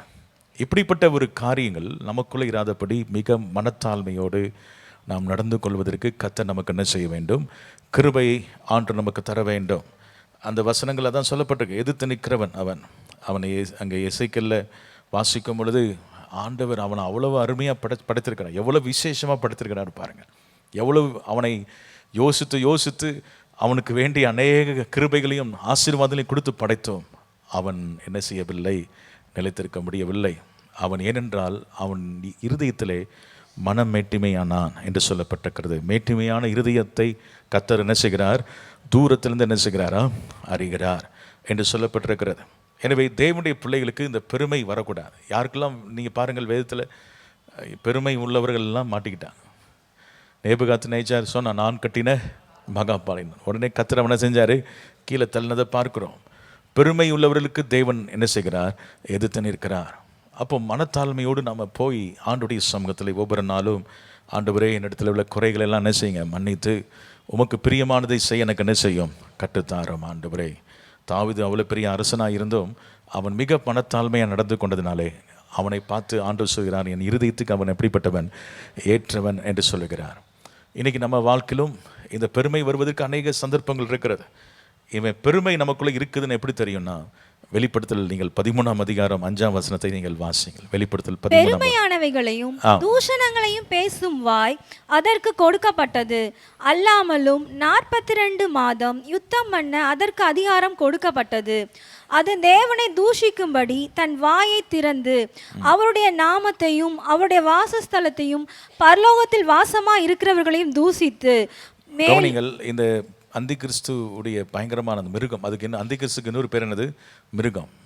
இந்த மிருகத்துக்கு என்ன இன்னொரு பேர்? கேட்டின் மகனும் ஒரு பேர் இருக்குது. கேட்டின் மகன் மிருகம். அப்போ பெருமையானவைகளை தூஷணங்களை பேசும் வாய் அதற்கு என்ன செய்யப்பட்டதாம்? கொடுக்கப்பட்டது. இப்போ நம்மளை ஆராய்ச்சி பார்க்கும் பொழுது நமக்கு இந்த வாய் இருக்குதான்னு சொல்லி என்ன செய்யணும்? பார்க்கணும். சிலரெல்லாம் வாயில் வர்றதெல்லாம் எப்படி தான் இருக்கும்? தூஷணமாக தான் இருக்கும். சிலர் சர்ச்சில் நல்லவங்களாக இருப்பாங்க, அவங்க பார்க்கும்போது நம்ம பேசுறதெல்லாம் தேன் ஒழுக என்ன செய்வாங்க? பேசுவாங்க. ஐயோ, இந்த சகோதரர் இந்த சகோதரிலாம் பேசினா அவ்வளோ இனிமையாக இருக்குது. ஆனால் வீட்டு பக்கம் போயிட்டோம்னா வாயிலேருந்து வர்றதெல்லாம் என்ன தான்? அது கெட்ட வார்த்தையாக தான் வரும். ஃபுல்லாக தூஷணங்கள் இருக்கும். அப்போது பெருமையானவைகளை பேசுகிற வாய், இது தேவனுடைய பிள்ளைகளுக்கு ஒருபோதும் என்ன செய்யக்கூடாது? இருக்கவே கூடாது. நாம் தேவனுடைய சமூகத்தில் நம்ம தாழ்த்தி ஜெபம், ஆண்டவரே, அதாவது ஒரு மனுஷன் அவன் தன்னைத்தான் உயர்த்துகிறான் அப்படின்னு சொன்னான். அவன் 2 காரியம். ஒன்று எதிர்த்து நிற்கிறான், 2வது என்ன செய்வான்? தன்னை உயர்த்துவான். எப்படி தன்னை உயர்த்துவான்? வாயினால தான். தன்னை குறித்து பெருமையானவைகள் என்ன செய்வான்? அவன் பேசும் பொழுது வேதம் சொல்லுகிறது, தன்னைத்தான் புகழுகிறவன் உத்தமன் அல்ல என்று வேதம் சொல்லுகிறது. நாம் ஒருபோதும் தேவனுடைய பிள்ளைகள் நம்மை குறித்து ஓவராக என்ன செய்யக்கூடாது? பெருமையாக என்ன செய்யக்கூடாது? பேசாதபடி கவனமாக எல்லா கனத்தையும் மகிமை யாருக்கு கொடுக்க கவனமாக இருக்கணும்? ஆண்டவராக இயேசுக்கு கொடுப்பதற்கு கவனமாக இருக்கணும். அன்பு தன்னை என்ன செய்யாது? புகழாது. அன்பு இருமாப்பா என்ன செய்யாது? இராது. அது தற்பொழிவை என்ன செய்யாது? நாடாது. என்ன சிலருக்குலாம் அன்பு என்ன செய்யாது? சினம் கொள்ளாது. அப்புறம் பாருங்கள், வீண் புகழ்ச்சியை நம்ம என்ன செய்யக்கூடாதா? விரும்பக்கூடாது. இந்த அந்தி கிறிஸ்துவின் ஆவி உள்ளவங்களாம் என்ன பண்ணுவாங்கன்னா, அவங்கள புகழாமல் அவங்களுக்கு தூக்கமே என்ன செய்யாது? வராது. ஏதாவது ஒன்று செஞ்சுட்டு நம்ம மக்கள் இப்படி போவாங்க. இந்த பிரதர் நீங்கள் சூப்பராக செஞ்சீங்க அப்படின்னு சொன்னால் அவங்களுக்கு என்ன வரும்? சந்தோஷமே. நம்ம எதை செய்தால், புகழ்ந்தாலும் சரி புகழாட்டம் விட்டாலும் சரி, எதை செய்தாலும் யாருக்கு செய்யணும்? கர்த்தருக்காக செய்யணும். எத்தனை பேர் கர்த்தருக்காக செய்கிறீங்க? கரங்களை வைத்து ஆமைன்னு சொல்லுவோம். சிலர் புகழ்ச்சி வரணுன்றதுக்காக செய்வாங்க. ஆனால் அந்தரங்கத்தில் பார்க்கிறவன் பிதா என்ன செய்வார்? வெளிரங்கமாய் பதிலளிப்பார். கர்த்தருக்காக செய்யுங்க. எதை செய்தாலும் அவங்க என்னை புகழணும் அப்படின்னு செய்யக்கூடாது. நம்ம செய்கிற ஒவ்வொரு காரியமும் அது ஒருவேளை நம்ம கஷ்டப்பட்டு செஞ்சுருப்போம், வேறு யாராவது பேர் வாங்குவாங்க. அப்போ பரவாயில்ல, அதனால பரவாயில்ல. அது அது எப்படி நான் தான் செஞ்சேன், அவங்க எப்படி பேர் வாங்கலாம்? இங்கே அப்படி சண்டை போட்டுட்ருக்கக்கூடாது. ஆனால் ஒரு நாள் ஞாபக புஸ்தகத்தில் நீங்கள் செஞ்சதெல்லாம் அவர் என்ன செஞ்சுருப்பார்? எழுதி வச்சிருப்பார். அவர் வரும் பொழுது அவனவனுடைய கிரியை அவரோடு கூட வரும். கரலை வைத்து ஆமைன்னு சொல்லுவேம்மா.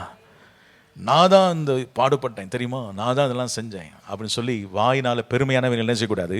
பேசாதபடி மிகவும் மனத்தாழ்மையாக என்ன செய்யணும்?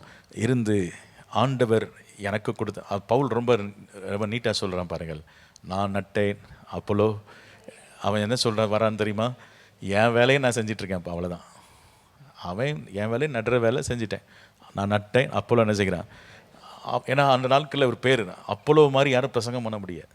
அப்போலோ பேசினா ஒரு அனல் ஃபயர் வரும். அப்போ எல்லோரும் உறுப்பு கூட்டம் நாங்களும் அப்போலோவை சேர்ந்தவர்கள் அப்படின்னு ஒரு கூட்டம் இருந்துச்சு. இன்னொரு கூட்டம் சொல்லிச்சு, யார்?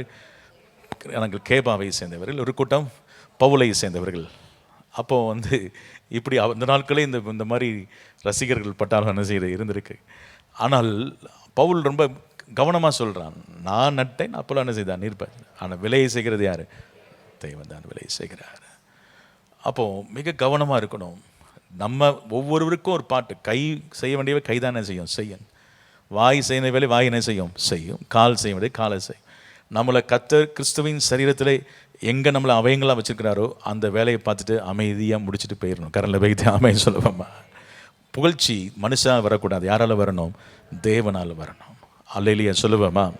கர்த்தர் உங்களை பார்த்து, என் பிரியமே, என் ரூபவதியே, உன் முகரூபத்தை என்ன செய்ய காட்டு என்று சொல்லும் அளவுக்கு ஆண்டவர் உங்கள் மேல் பிரியம் வைக்கும்படி, ஆண்டவரே மனுஷனால் வருகிற புகழ்ச்சி என்ன செய்யக்கூடாது. நீங்கள் விரும்புவீங்களா யாராவது? அப்போ சில சொல்லுவாங்க, பாஸ்டர் எங்களை கொஞ்சம் கூட அப்ரிஷியேட் கூட என்ன செய்யலை, பண்ணலை அப்படிலாம் சொல்லக்கூடாது. ஏன்னா நான் சொல்லாமல் மறந்தது ரொம்ப நல்லது வச்சுக்கோங்க. ஏன்னா மறந்ததுனால தான் கர்த்தர் உங்களை ஞாபகத்தில், நான் சொல்லிட்டேன்னா அதெல்லாம் ரெக்கார்டில் ஏறாது. அது நான் கர்த்தர் சசமே மறக்க வச்சிருவார். சிலருக்கு செய்ய வேண்டிய சிலர் அவார்டு கூட கொடுக்க சிலருக்கு மறந்துடும். உடனே எனக்கு பர்பஸாகவே இந்த சர்ச்சில் எனக்கு என்ன செய்யலை, கொடுக்கல அப்படின்னு சண்டை போட்டுட்டு இருக்கக்கூடாது. அப்போனா ஆண்டு மறக்க வச்சிட்டாருன்னா பரலோகத்தில் எனக்கு ஒரு அவார்டு கொடுக்க போகிறார். அதனால கர்த்தர் என்ன செய்கிறாரு, மறக்க வச்சிருக்கிறார். அப்போ அந்த காரியங்களை எல்லாம் நீங்கள் என்ன செய்யக்கூடாது, அதை பெருசுப்படுத்தி சண்டை போட்டுட்ருக்கக்கூடாது. இப்படி தான் ஆயிடுச்சு அப்படின்னு சொல்லி. அப்போது இந்த நாட்களும் அவன் தன்னைத்தான் என்ன செய்கிறான்னா எப்படி உயர்த்துவான், வாயினால தான் என்ன செய்வான், உயர்த்துவான். சிலர் வாயை திறந்தாலே நாங்கள் யார் தெரியுமா, நாங்கள் அப்படி ஆக்கும், எங்கள் குடும்பம் அப்படி ஆக்கும், எங்கள் நாங்கள் இந்த ஜாதி ஆக்கும், நாங்கள் ஜமீன்தார் குடும்பமாக்கும், எங்களுக்கு இத்தனை வீடு இருந்துச்சு ஆக்கும், எங்களுக்கு அது இருந்துச்சு ஆக்கும் அப்படின்னு சொல்லி பயங்கரமாக என்ன செய்வாங்க, பேசுவாங்க. ஆனால் ஒன்றும் கூட பிரயோஜனம் கிடையாது. நம்மை ஆண்டவர் ஒன்றுமில்லாத நம்மை என்ன செய்தார், அவர் உள்ளவைகளை அவமாக்கும்படி இல்லாதவைகளை தேவன் தெரிந்து கொண்டார். நம்ம எல்லாம் ஒன்றும் இல்லாத ஆட்கள் தான். கரங்களை வைத்து ஆமைன்னு சொல்லுவோமா. பாவப்பட்ட ஆட்களுக்கு கர்த்தர் கிருபையினாலே கர்த்தர் நம்மை தெரிந்தெடுத்து ஆண்டவர் ஒரு கிருபையை கொடுத்து அவரை அறிந்து கொள்ளவும் ஊழியம் செய்யவும் ஒரு வாய்ப்பை நமக்கு என்ன செஞ்சிருக்கிறார், கொடுத்திருக்கிறார். அதற்காக கர்த்தருக்கு நாம் நன்றி சொல்ல வேண்டும். ஆமைன்னு சொல்லுவோமா. அப்போது நம்மளை சிலர் எச்சரிக்கிறவங்க இருக்கணும். நம்ம சில சமயம் ரொம்ப ரொம்ப நம்மளை குறித்து பேசி நான் அப்படி செஞ்சேன்னு சொன்னால் பக்கத்தில் யாராவது வந்து உங்களை கிள்ளியாது கொஞ்சம் கண்ட்ரோல் பண்ண வாயை அப்படி சொல்கிறக்கூடிய இருந்தாங்கன்னா நல்லவங்க, நீங்கள் நல்லவங்களுக்கு விளைச்சிங்க. இல்லாட்டா உங்கள் வாயை திறந்து நான் அப்படி ஆக்கும் எப்படி ஆக்கும் அப்படின்னு சொல்லும் பொழுது அந்த சிலர்லாம் பாருங்கள், நான் தான் கவனிப்பேன். அவங்க எவ்வளோ பெரிய ஊழியக்காரங்கன்னா நான் ஒன்று கவனிப்பேன். அவங்க வாயிலிருந்து இயேசுவை மகிமைப்படுத்துகிறாங்களா, தங்களை மகிமைப்படுத்துகிறாங்களா. அவங்கள மகிமைப்படுத்துகிற மாதிரி ரொம்ப பேசிகிட்டு இருந்தாங்கன்னா அதோடு நம்ம சபையில் இனிமேல் யாராக இருந்தாலும் சரி அவங்கள அதோட உன்னை கூப்பிடுறதே கிடையாது. அவ்வளோதான், ஸ்டாப். அவங்க இங்கே வந்து இயேசுவை மட்டும் தான் என்ன செய்யணும், மகிமைப்படுத்தணும். நான் முன்னி அப்படி சரியாச்சு, நான் வந்து அப்படி பண்ணேன், அப்படி செய்தேன், இப்படி செய்தேன்னு சொல்லி தங்களை குறித்தே என்ன செய்யக்கூடாது, பெருமையாக பேசாதபடி. இந்த இடத்துல யாரை பற்றி தான் பெருமையாக பேசணும், இயேசுவை மாத்திரம் தான் என்ன செய்யணும், பெருமையாக பேசணும். நீங்கள் போய் ஜோம்னாட்னா இன்னொருத்தர் போய் ஜோம்னாலும் சோகமாக இருக்கும். அது ஆண்டவர் உங்களை வந்து பயன்படுத்தினார், அவ்வளோதான். கரலை வைத்து ஆமைன்னு சொல்லுவோமா. ஆண்டவர் அதில் வந்து நான் போய் ஜோம்னால தான் சோமாச்சுன்னு கிடையாது. அடுத்த முறை நீங்கள் ஜோமனி சில செத்து கூட போயிருக்கலான்னு. அப்போது அதுக்கு என்ன சொல்கிறது, நான் தான் போய் இதெல்லாம் செஞ்சேன் அப்படின்னு சொல்ல முடியும். கர்த்தர் கிருபையாக உங்களை என்ன செய்கிறாரு, பயன்படுத்தினார், அவ்வளோதான். அதற்காக கர்த்தருக்கு நாம் என்ன செய்யணும், நன்றி சொல்லி என்னையும் தகுதியில்லாத என்ன செஞ்சீங்க, பயன்படுத்தினதுக்காக ஸ்தோத்திரம் ஆண்டவரே. அதனால தான் பாருங்கள், சில நேரத்தில் ஒரு தெய்வ ஊழியர் வல்லமையாக ஊழியம் செய்வார். அவர் ஜோம் பண்ணும்போது நிறையா டெஃபண்டம், காது கேட்காதவங்களாம் காது கேட்கும், வாய் பேசுவாங்க. கடைசி நாள் அவரை வந்து எல்லாம் வச்சுருவாங்க சொல்லி அவர் சாதாரண ஒரு ஊழியக்காரை கூப்பிட்டு பிரசங்கம் பண்ண சொல்லுவார். அவரை அவர் ஜோம்னாலும் அதே அற்புதம் நடக்கும். இவர் என்ன பண்ணுவார், எஸ்கேப் ஆகி ஓடிடுவார், ரூமுக்கு போயிடுவார். அவர் என்னென்னா அவர் என்ன சொல்ல விரும்புகிறாருன்னா, அற்புதம் வந்து என் மூலமாக இல்லை, இயேசு மூலமாக அற்புதம் நடக்கிறது. ஆண்டவராக இயேசு ஒருவரே அற்புதங்களின் தேவன். யார் போய் அவர் நாமத்தை சொன்னாலும் அற்புதம் என்ன செய்யும், நடக்கும். அந்த விசுவாசம் எத்தனை பேருக்கு இருக்கிறது, கரண்டில் வைத்து ஆமைன்னு சொல்லுவோமா. எனவே ஒருபோதும் நம்மை குறித்து பெருமையாக என்ன செய்யக்கூடாது, பேசாதபடி மிகவும் தாழ்மையோடு பேசுவதற்கு கர்த்தர் நமக்கு என்ன செய்வாராக. இதுவரைக்கும் அப்படி பேசியிருந்தா ஆண்டவரே எங்களை என்ன செஞ்சிருங்க, மன்னிச்சிருங்க ஆண்டவரே. நாங்கள் ஒருபோதும் யார்கிட்ட பேசினாலும் அதுபோல் நாங்கள் அதை வாங்கிட்டோம், இதை வாங்கிட்டோம், அதை பண்ணிட்டோம் ஒன்று யார்கிட்ட போய் என்ன செய்யாதீங்க, சொல்லாது. ஏன்னா இன்றைக்கி நாளைக்கு அது நம்ம கையில் இருக்குமா நமக்குன்னு தெரியாது. நாளைக்கு ஒரு பூமியை ஒரு அசைச்சா எல்லாம் உள்ள நினைச்சிடும், போயிடும். எனவே எதுவுமே நமக்கு சொந்தம் கிடையாது. ஒருத்தருத்தமாக நமக்கு சொந்தம் நம்ம ரட்சித்த ஆண்டவராக இயேசு ஒருவர் தான் கடைசி வரை நம்ம கூட என்ன செய்வார், இருப்பார். நான் சொல்லுவாங்க, நான் வந்து என் பிள்ளைக்கு ஒருத்தர் சொன்னார், நான் 100 பவுன் நகை போட்டேன், இத்தனை லட்சத்தில் ஒரு மண்டபம் பாஸ்டர், அந்த மண்டபமே இத்தனை லட்சம் தெரியுமா அப்படின்னு சொல்லி சாப்பாடு மட்டும் ஒரு ஆளுக்கு நான் வந்து ஒரு இலைக்கு நான் 1000 ரூபாய்க்கு மேலே என்ன செஞ்சேன், செலவு பண்ணேன் அப்படின்னு சொல்லி. இது பெருமையை பேசுகிற வாய் நமக்கு அதுக்கு. ரொம்ப எளிமையான ஒரு காரியத்தை நம்ம என்ன செய்யணும், செஞ்சுட்டு போகிறக்கு கர்த்தர் நமக்கு என்ன செய்வாராக, கிருபை தருவாராக. கரலை வைத்து ஆமைன்னு சொல்லுவோமா. நான் வந்து என்கிட்ட இருக்கிறதெல்லாம் இதான், இந்த பொருள்லாம் இருக்கும், இந்த பிராண்டு தான் வச்சுருப்பேன், இதுதான் இருக்கும் அப்படின்னு சொல்லி அப்படி சொல்லி பெருமையாக என்ன செய்யக்கூடாது, பேசக்கூடாது. நம்ம எப்படி இருந்தோம் நமக்கு என்ன செய்யணும் தெரியும். ஆனால் கர்த்தர் கிருபையாக உங்களை என்ன செஞ்சிருக்கிறாரு, உயர்த்தினதுக்காக கர்த்தருக்கு நீங்கள் ஒவ்வொரு நாளும் என்ன செய்யுங்கள், இந்த அந்தி கிறிஸ்துவின் ஆவி நமக்குள்ளே வராதபடி நம்ம என்ன செய்யணும், காத்துக்கொள்ளும். எத்தனையோ ராஜாக்கள் தங்களை தெய்வமாக, பார்வோன் அந்த நாட்களில் தங்களை தெய்வமாக வைத்து கொண்டார்கள். ஆனால் அவர்களுக்கு மேலே ஒரு தெய்வத்தை வச்சிருந்தாங்க. ஆனால் இந்த அந்தி கிறிஸ்து தன்னை தேவனாக என்ன செய்வானாம், காட்டுவான். தன்னை எல்லாரும் வணங்கும்படி என்ன செய்வான். அங்கே சொல்லப்பட்டிருக்கிறது, நீங்கள் வெளிப்படுத்தல் 13ஆம் அதிகாரம், நீங்கள் 14-15 வசனங்களை வாசிங்கள். 12ஆம் வசனத்தை வாசிங்கள். அது முந்தின மிருகத்தின் அதிகாரம் முழுவதையும் அதன் முன்பாக நடப்பித்து சாவுக்கேதுவான காயம் மாற சொஸ்தமடைந்த முந்தின மிருகத்தை பூமியின் அதன் குடிகளும் வணங்கும்படி செய்தது.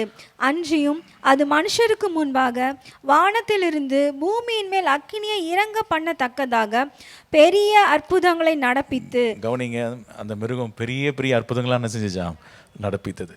எனவே அற்புதங்கள் நடக்கிறத வச்சு நீங்கள் யாரையும் பின்பற்றி என்ன செய்யாதீங்க, போகாதீங்க. அங்கே சொல்லப்பட்டிருக்கிற முந்தின மிருகத்தை அங்கே பூமியும் அதன் குடிகளும் என்ன செய்ததாம், வணங்கும்படி செய்தது. அந்த மிருகம் 15ஆம் வசனம் பாருங்கள். அந்த மேலும் மிருகத்தின் சொரூபம் பேசத்தக்கதாகும், மிருகத்தின் சொரூபத்தை வணங்காத யாவரையும் கொலை செய்யத்தக்கதாகும், மிருகத்தின் சொரூபத்திற்கு ஆவியை கொடுக்கும்படி அதற்கு சத்துவம் கொடுக்கப்பட்டது. அப்போ பாருங்கள், இது எல்லாம் இந்த கடைசி நாட்களில் இது என்ன செய்ய போகுது, நடப்பதற்கு. இப்போ பார்த்தீங்களா, நிறையா அந்த ரோபோக்கள் எல்லாம் நிறையா வந்து, ஒரு சர்ச்சுக்கு பாஸ்டரே ஒரு ரோபோ இருக்குதான். என்னது, ஏஐ பாஸ்டர். அந்த இப்படி எல்லாம் பேசுது பாருங்கள். அதை விட மிக கேவலமான காரியங்கள்லாம் நடக்குது. அந்த ரோபோவே திருமணம் என்ன செய்கிறாங்க. பயங்கரமான காரியங்கள் நடந்துட்டுருக்கு. இதெல்லாம் எதை காட்டுகிறது என்றால், கடைசி காலத்தின் அடையாளங்கள். அப்போது அந்த அளவுக்கு மிகவும் மோசமான ஒரு சூழ்நிலை இந்த உலகத்தில் போய் கொண்டிருக்கும் பொழுது, நாம் எல்லாரும் ஆண்டவரை உறுதியாய் பற்றி கொண்டு, ஆண்டவரே உம்முடைய வசனத்தின் வெளிச்சத்தில் நடப்பதற்கு எங்களை என்ன செய்யும், கிருபை தாரும். கர்த்தருடைய வசனம் நம்முடைய கால்களுக்கு எப்படி இருக்குதாம், தீபம். அதான் வெளிச்சம் காட்டும். தேவனுடைய வசனத்தின் வெளிச்சத்திலே நாம் நடப்பதற்கு கர்த்தர் நமக்கு என்ன செய்ய வேண்டும், கிருபை தர வேண்டும். நாம் அதற்காக ஜெபிக்க வேண்டும். ஆண்டவரே எங்களை அந்த வசனத்தின் வெளிச்சத்தில் என்ன செய்யுங்க. அதாவது நீங்கள் தேவனுடைய பிள்ளைகளுக்கு யாராவது ஒருத்தவங்க வந்து காட்டுத்தனமாக வந்து ஏதாவது ஒன்று சொல்கிறத நம்ம வாயத்தை என்னது நம்பக்கூடாது. வசனத்தில் அதெல்லாம் இருக்குதா என்ன செய்யணும், ஆராய்ந்து பார்த்து. ஒருவேளை நான் பிரசங்கம் பண்ணால் கூட நீங்கள் என்ன செய்யணும், பாச சொல்கிறதெல்லாம் எல்லாம் 100% கரெக்டுன்னு நீங்கள் இருக்கக்கூடாது. என்ன செய்யணும், அது வசனத்தில் இருக்குதா, வசனத்தில் தான் பேசுகிறாரா, இல்லைன்னா வாய்க்கு வந்தபடி என்ன செய்கிறாரு, அடிச்சு விட்றாரா அப்படின்னு சொல்லி என்ன செய்யணும், அதை செக் பண்ணி பார்க்கணும். வாய்க்கு வந்தபடி பேசுகிற அநேகர் அதுதான் அப்படியே. அதாவது ஆப்பிரிக்க தேசங்களில் நிறைய சபைகள் வஞ்சிக்கப்படுறது தான், வாய்க்கு வந்தபடிலாம் சொல்லி. கடைசியில் ஒரு பாச சொல்லிக்கிறார், இப்போ போய் வெளியே போய் எல்லாம் புல்லை தின்னுங்க அப்படின்னு சொல்லி. நம்ம வெளியே போய் எல்லாம் போய் புல்லு மாதிரி புல்லை பிடிங்கி தின்னுட்டுருக்காங்க. நீங்கள் யூடியூப்பில் வேணால் போய் பாருங்கள், எவ்வளவு பயங்கரமாக இருக்குது. ஒரு புரஸ்ட்டு போய் இப்போ ஆண்டு சொல்ல வேகமாக எல்லாம் சச்சை சுற்றி 7 முறை சுற்றி வாங்க, ஒன்றையும் சுற்றி. அது எதுக்காக சொல்லப்பட்டது, எந்த நேரத்தை சொல்லப்பட்டது, அதெல்லாம் செய்யாமல் கண்மூடித்தனமாக என்ன செய்கிறாங்க, பின்பற்ற. வசனத்தின்படி நாம் கர்த்தரை நாம் என்ன செய்யணும், பின்பற்ற வேண்டும். கரலை வைத்து ஆமைன்னு சொல்லுவோமா. எனவே இந்த நாட்களில் கூட யார் என்ன சொன்னாலும் சரி, அதில் வசனத்தில் இருக்குதா. யாராவது சொப்பனம் பார்த்துட்டு வந்து உங்களை சொல்லுவாங்க, நான் சிஸ்டர் அந்த சொப்பனம் பார்த்து வந்தேன் அப்படின்னா, உங்கள் சொப்பனம் இருக்கட்டும், வசனத்தின்படி எங்கே இருக்குன்னு போய் என்ன செய்யணும் பார்த்து.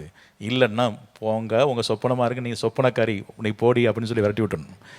ஏன்னா பாருங்கள், நம்ம வந்து வசனத்தான் நமக்கு என்னது முக்கியம். சொப்பனத்தை பார்த்துட்டு வந்து நம்மளை மிரட்டி என்ன செய்வாங்கன்னா, நம்ம ஜீவனை பிடிங்கி எடுத்துருவாங்க. அதெல்லாம் நம்பாமல் ஆண்டவர் கர்த்தர் எனக்கு சொன்னது என்னது, ஆண்டவருடைய வசனம் என்ன சொல்லப்பட்டிருக்கிறது, அந்த வசனத்தின் வெளிச்சத்தில் நடக்கிறவர்கள், அதாவது ஜீவ வசனத்தை பிடித்து கொண்டு சுடராய் பிரகாசிக்கிறவர்கள். வசனத்தை பிடித்து கொண்டு நடக்கிறவங்க தான் சுடராய் என்ன செய்வார்கள், பிரகாசிப்பார்கள். சும்மா சொப்பனத்தையும் தரிசனத்தையும் நம்பிட்டு போனீங்கன்னா மாட்டிக்குவீங்க. எனவே வார்த்தை தான் முக்கியம். வார்த்தையில் நிற்கணும். அந்த வார்த்தை ஆண்டவர் சொல்கிறாரு, வானமும் பூமியும் ஒளிந்து போனாலும் என்னுடைய வார்த்தை என்ன செய்யாது, ஒளிந்து போகாது. அந்த வார்த்தை அது வெறுமையாக என்ன செய்யாது, திரும்பி வராது. வார்த்தையே பேசுங்க, வார்த்தையே தியானம் பண்ணுங்கள். வார்த்தையில் அவங்க சொல்கிற தீர்க்க தரிசனம்லாம் இருக்குதானே செய்யுங்க பாருங்கள். அது என்ன சொன்னாலும், நன்மை சொன்னாலும் தீமை சொன்னாலும் வசனம் தான் உங்கள் வாழ்க்கையில் நிறைவேறும். கரலை வைத்து ஆமைன்னு சொல்லுவோம். தேவனுடைய வார்த்தையை கர்த்தர் நிறைவேற்றுவார். அதுக்காக தீர்க்க தரிசனத்தை நான் அற்பமாக என்னங்க நான் சொல்லலை. ஆனால் என்ன சொல்லலாம், அந்த தீர்க்க தரிசனம் தான் எதுக்குள்ளே அடங்கியிருக்கணும்? வசனத்துக்குள்ளே அடங்கியிருக்கணும். கரங்களை வைத்து ஆமைன்னு சொல்லுவோமா? அப்போது இஷ்டத்துக்கு ஒன்று சொன்னீங்கன்னா நான் நம்ப முடியுமா நம்ம? அப்போது ஆண்டவருடைய வார்த்தையின்படி தான் நம்ம என்ன செய்ய வேண்டும், நடக்க வேண்டும். அவன் எதிர்த்து நிற்கிறவனாக இருப்பான், தன்னை உயர்த்துகிறவனாக இருப்பான், தன்னை தேவனாக காட்டுகிறவனாக இருப்பான். இவனுடைய அடையாளங்கள் ஒரு 6 அடையாளங்கள் தானியேல் 11ஆம் அதிகாரத்தில் இருக்குது. நீங்கள் 36, 37, 38, 43 வசனம் வரைக்கும், 45 வசனம் வரைக்கும் நீங்கள் பார்க்கும் பொழுது என்னென்னு கண்டுபிடிப்பீங்களா? நீங்கள் இந்த அந்தி கிறிஸ்துடைய அடையாளங்கள் அதில் இருக்கும். வாசிங்கள். ராஜா தனக்கு இஷ்டமானபடி செய்து தன்னை உயர்த்தி எந்த தேவனிலும் தன்னை பெரியவனாக்கி தேவாதி தேவனுக்கு விரோதமாக ஆச்சரியமான காரியங்களை பேசுவான். கோபம் தீரு மட்டும் அவனுக்கு கைகூடி வரும். நிர்ணயிக்கப்பட்டது நடந்தேறும். அவன் தன் பிதாக்களின் தேவர்களை மதியாமலும் ஸ்திரீகளின் சிநேகத்தையும் அந்த தேவனையும் மதியாமலும் எல்லாவற்றிற்கும் தன்னை பெரியவனாக்கி அரண்களின் தேவனை தன் ஸ்தானத்திலே கனம் பண்ணி தன் பிதாக்கள் அறியாத ஒரு தேவனை பொன்னினாலும் வெள்ளியினாலும் இரத்தினங்களினாலும் உச்சிதமான வஸ்துக்களினாலும் கனம் பண்ணுவான். அவன் அரணிப்பான கோட்டைகளுக்காகவும் அந்நிய தேவனுக்காகவும் செய்வது என்னவென்றால் அவைகளை மதிக்கிறவர்களுக்கு மகா கனம் உண்டாக்கி அவர்கள் அநேகரை ஆளும்படி செய்து அவர்களுக்கு தேசத்தை கிரயத்துக்காக பங்கிடுவான். முடிவு காலத்திலோ வென்றால் தென்திசை ராஜா அவனோட முட்டுக்கு நிற்பான். வடதிசை ராஜாவும் ரதங்களோடும் குதிரை வீரர்களோடும் அநேகம் கப்பல்களோடும் சூறைக்காற்று போல் அவனுக்கு விரோதமாய் வருவான். 45ஆம் வசனத்தை வாசிங்க. சமுத்திரங்களுக்கு இடையிலுள்ள சிங்காரமான பரிசுத்த பர்வத தண்டையிலே தன் அரண்மனையாகிய கூடாரங்களை போடுவான். ஆனாலும் அவனுக்கு ஒத்தாசை பண்ணுவார் இல்லாமல் அவன் முடிவடைவான். இவை எல்லாம் அந்தி கிறிஸ்து சொல்லப்பட்ட தீர்க்க தரிசனங்கள். அவனுக்கு பல பெயர்கள் அவனுக்கு பல பெயர்கள் சொல்லப்பட. கேட்டின் மகன் பார்த்தோம், மிருகம் என்று பார்த்தோம். அடுத்ததாக அவன் வடதிசை ராஜா. இப்படி பல பெயர்கள் அவனுக்கு என்ன செய்யப்பட்டிருக்கிறது, கொடுக்கப்பட்டிருக்கிறது.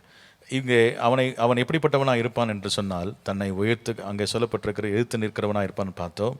தன்னை உயர்த்துக்கிறவனாக இருப்பான், தேவனாய் காட்டுவான். அவன் யூத இனத்தை சேர்ந்தவனாக இருப்பான். ஏனென்றால் தன் பிதாக்களின் தேவனை அவன் என்ன செய்யல, மதியாதவன் சொல்லப்பட்டிருக்கிறது.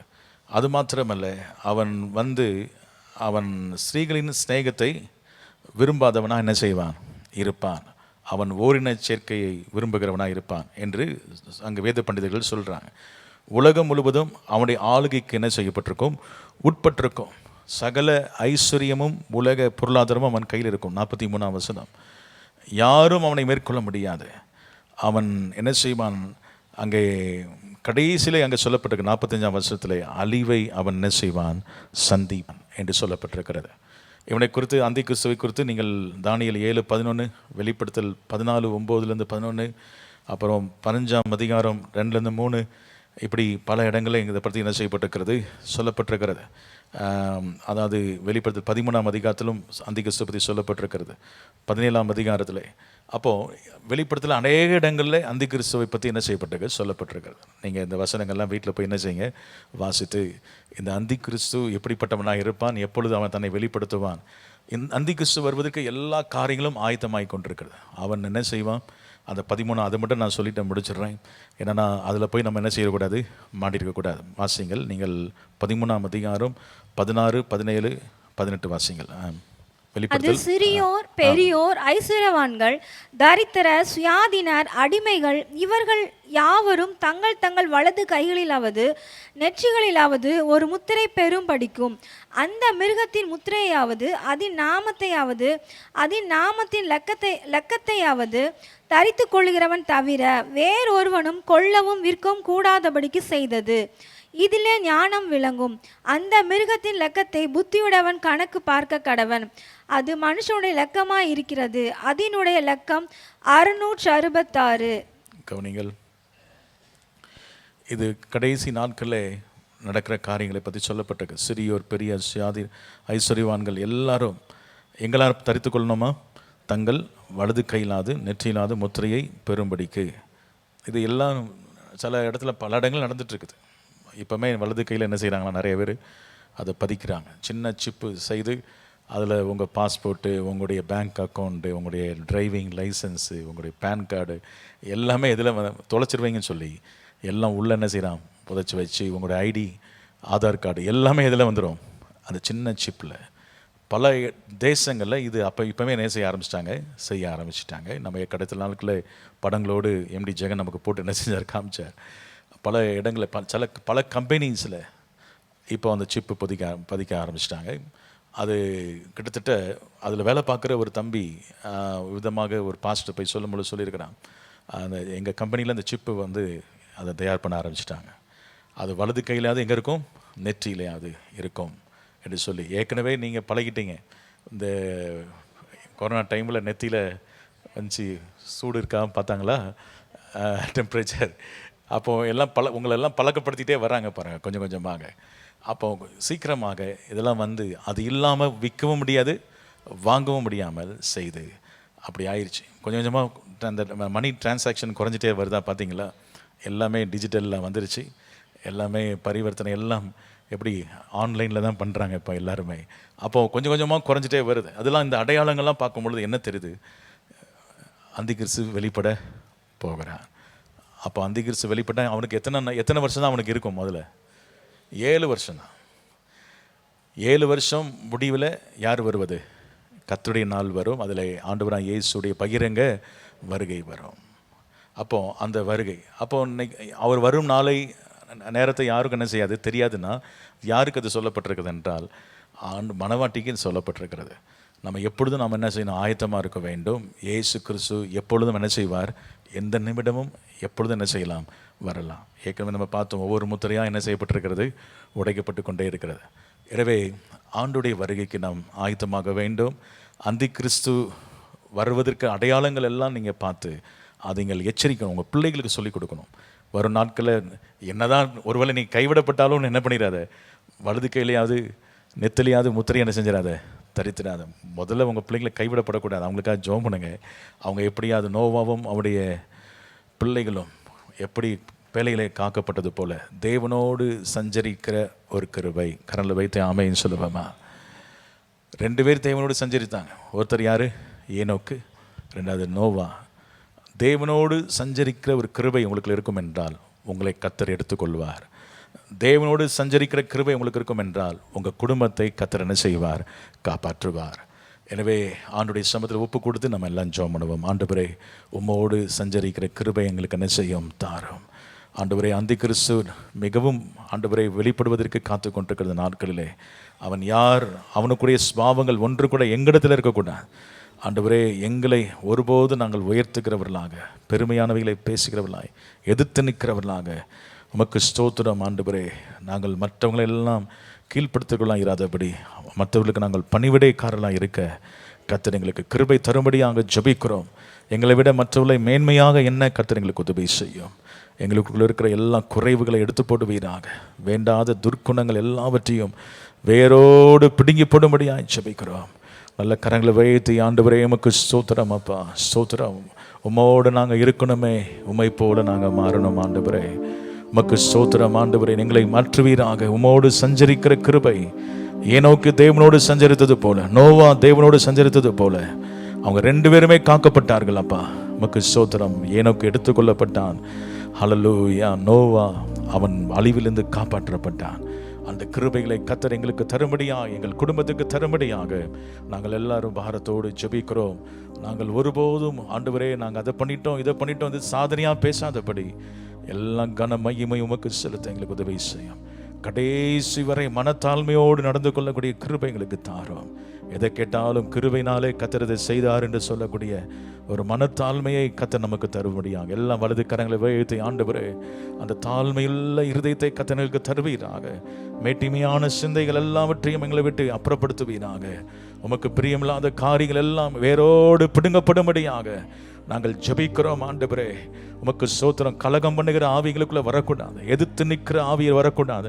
ஆண்டவரே, பெருமையானவைகளை பேசுகிற வாய் எங்களுக்குள்ள இருக்கக்கூடாது. ஆண்டவரே எங்களை இரத்தத்தாலே கழுவுவீராக, பரிசுத்தப்படுத்துவீராக ஆண்டவரே. உம்முடைய நாமத்தை நாங்கள் உயர்த்த எங்களுக்கு உதவி செய்யும். ஹல்லேலூயா. உம்மோடு இருக்கணுமே ஐயா, உம்மை போல் மாறணுமே, நான் உம்மோடு இருக்கணுமே ஐயா, உம்மை போல் மாறணுமே. ஓடும் நதியின் ஓரம் வளரும் மரமாய் மாறணுமே,